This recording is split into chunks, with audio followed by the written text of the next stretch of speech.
बोल कार्तिक महात्म्य की जय। राजा पृथु ने कहा कि हे मुनि, आपके कार्तिक मास में स्नान का फल कहा, अब अन्य मासों में विधिवत स्नान करने की विधि, नियम और उद्यापन की विधि बताइए। देवऋषि नारद कहते हैं कि हे राजन, आप भगवान विष्णु के अंश से उत्पन्न हुए हैं, अतः ये बातें आपको मालूम ही है, फिर भी मैं आपको यथोचित विधान बताता हूँ।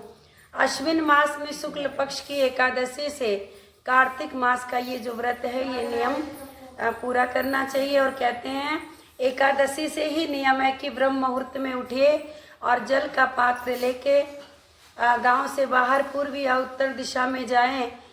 शाम को कान पर जनेऊ डालकर, मतलब पहले की बातें ये बताई गई हैं, और घास पर बिछा करके सिर को कपड़े से ढककर मुख को भली भांति बंद करके और उसके पश्चात शुद्धि करें। और फिर कहते हैं बृहस्पति तुम्हें हम आयु, कीर्ति, तेज, पशु संपत्ति, महाज्ञान, बुद्धि और विद्या प्रदान करें।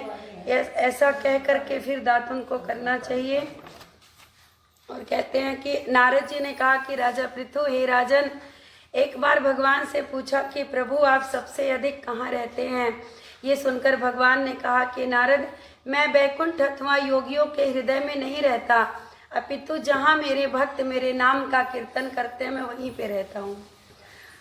और कहते हैं कि और जो मनुष्य चंदन माला आदि से मेरे भक्तों का पूजन करते हैं, उन लोगों से मेरी ऐसी प्रीति होती है जैसे कि मेरे पूजन से नहीं होती है। भगवान कहते हैं मुझसे अधिक मेरे भक्तों की यदि पूजा हो तो मैं प्रसन्न रहता हूँ। और कहते हैं धतूरा, गिरजा, चमेली, केसर और कांदार और कटहल के फूल, अक्षत से भगवान विष्णु की पूजा। और कहते हैं अड़हल, कंद, जूही, मालती और केवड़ा के पुष्पों से भगवान शंकर की पूजा। लक्ष्मी के इच्छुक पुरुषों को तुलसी पत्र से सूर्य नारायण की पूजा नहीं करनी चाहिए। सूर्य देव को तुलसी से पूजा नहीं करना चाहिए, इससे लक्ष्मी की हानि होती है। और कहते हैं जिन देवताओं की पूजा में जो फूल निषेध हैं उनसे पूजन ना करें।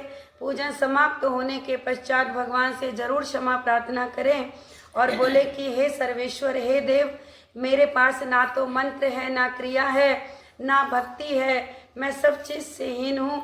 मैंने आपकी जो कुछ टूटी फूटी पूजा मेरे द्वारा हो पाई है उसे आप स्वीकार करें। अपने घर की भी छोटी से छोटी पूजा करते हैं तो ये ज़रूर भगवान को बोलना चाहिए। ऐसी प्रार्थना करने के बाद कहते हैं भगवान को प्रणाम, क्षमा याचना और थोड़ी देर, चाहे 1 मिनट के लिए भगवान का हरि नाम संकीर्तन जरूर करना चाहिए। और कहते हैं श्री हरि की कथा सुने, प्रसाद को ग्रहण करें। ये कार्तिक मास के नियम का पालन है।